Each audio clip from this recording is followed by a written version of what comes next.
Vamos lá. Foi um processo em que houve a penhora de valores na conta bancária da esposa do executado. Eles eram casados pelo regime da comunhão universal de bens. E aqui a gente vê que é possível fazer isso, porque no regime da comunhão universal, as dívidas podem ser compartilhadas. E aqui não é uma questão simplesmente de compartilhar dívidas, é uma questão de falar que pode ser penhorada a ameação que cabe.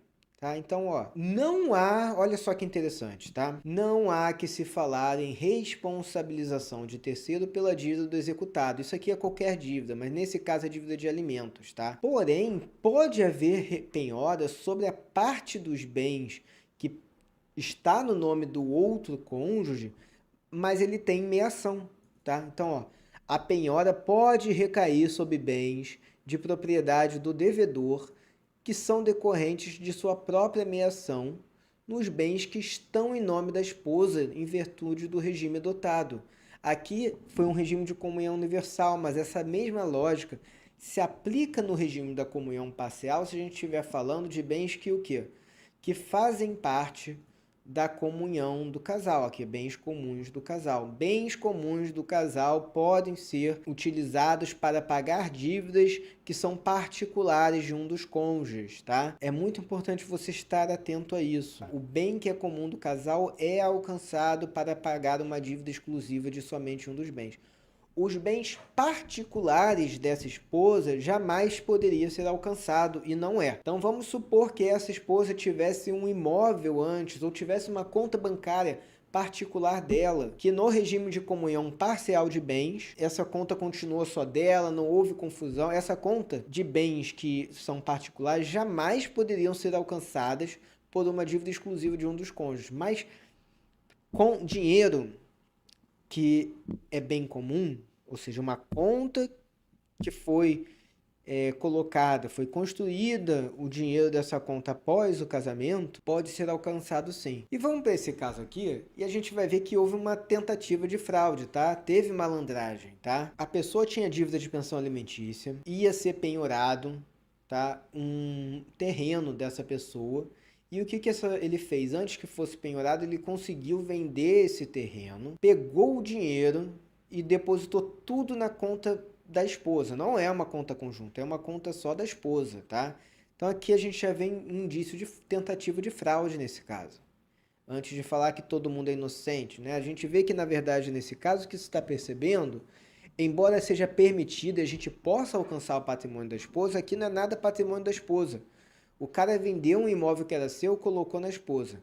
E mesmo assim, o juiz, quando determinou o bloqueio dos valores em conta, ele deixou claro o seguinte, ó, o pedido de penhora online, que é um penhora de conta corrente, bloqueio de conta corrente, foi postulado em 50% do patrimônio que estava nessa conta.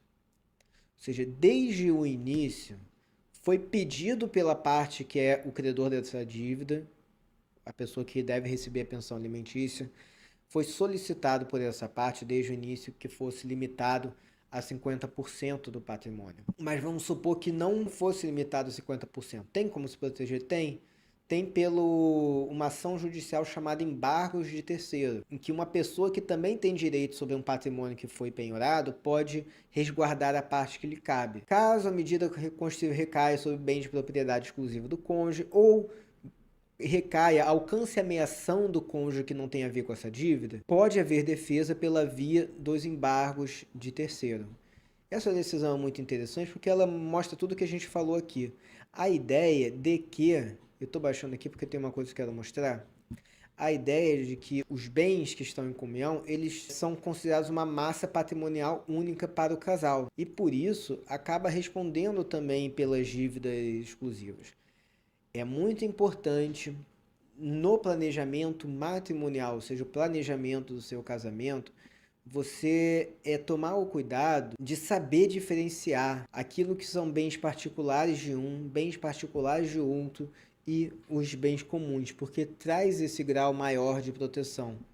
Você casou, você já tinha dinheiro em conta, Não somente por causa de um eventual divórcio, mas é prudente que você mantenha esse patrimônio separado para você poder se defender em caso de endividamento. Você tem uma defesa melhor estabelecida se você consegue demonstrar que determinados bens, determinados valores numa determinada conta, que eles são anteriores ao casamento, por isso são bens particulares, por isso esses bens não respondem pela dívida, tá?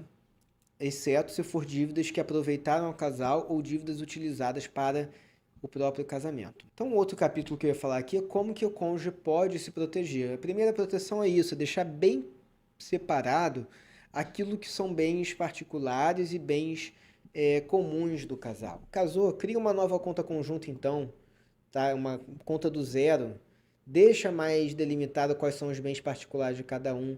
Isso principalmente se o seu cônjuge pratica uma atividade que pode contrair dívidas com mais facilidade. O empresário, se você é empresário, já adianto, procura fazer um pacto antinupcial para separar bem dívida e patrimônio, para não prejudicar o outro. Não é só uma questão de se resguardar, também é uma questão de não prejudicar o outro cônjuge, proteger patrimonialmente a sua família. Existem métodos de conseguir fazer isso, tá? Então essas são as formas como pode se proteger. Se a pessoa tem dívida, case-se pelo regime da separação de bens. Você vai trazer um maior grau de proteção. E não fica tentando fazer fraudes como esse caso, em que o cara, depois de ter dívida, resolveu vender um terreno e colocou no nome da esposa e acha que vai se livrar. Proteção patrimonial tem que ser feito sem prejudicar os outros, ou seja, é sempre de forma preventiva. A partir do momento que você tenta praticar atos de proteção patrimonial após uma dívida já ser contraída, você está praticando chamada fraude contra credores, ou até a chamada fraude contra uma execução. E isso não é permitido pela nossa lei. Proteção patrimonial é sempre preventiva. Existem muitos métodos de proteção patrimonial preventivos que podem ser realizados e que são válidos por lei. E a chave aqui é você ser anterior a contrair uma determinada dívida e que você pode fazer. Você pode, por exemplo, vou me tornar empresário. Você pode começar a doar o seu patrimônio antes de contrair uma dívida para te proteger. Vou me tornar empresário, né?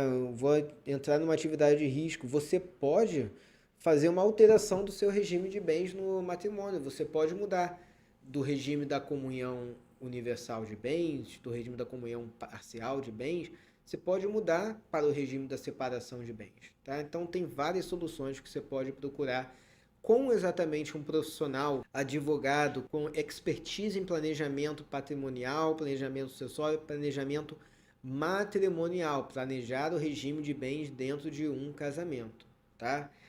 E eu botei uma outra observação aqui. A notícia que eu compartilhei, se você acompanhou e entendeu bem tudo que a gente conversou aqui, você vê que sem esse entendimento, alcançar a meação, alcançar o bem comum para suprir dívidas particulares pode ser feito mesmo sem ser dívida de pensão atrasada, sem ser dívida de pensão alimentícia. Então fique muito atento a isso, proteja seu patrimônio, organize o seu patrimônio para você acabar não caindo numa enrascada, tá bom? Se você quer saber mais sobre isso, você pode clicar no link aqui embaixo que você vai ter acesso a nós. O pessoal do Instagram pode clicar no link da bio e é fácil nos contatar. Também vai ter um link aqui embaixo para falar com a equipe para quem está nos acompanhando no YouTube. Muito obrigado, pessoal. Acho que essa live foi um tema muito útil, muito interessante a todos nós. E agradeço a sua participação. A gente se vê na próxima terça. E participando do grupo, vocês já vão ter acesso a qual será o nosso próximo tema. Forte abraço a todos.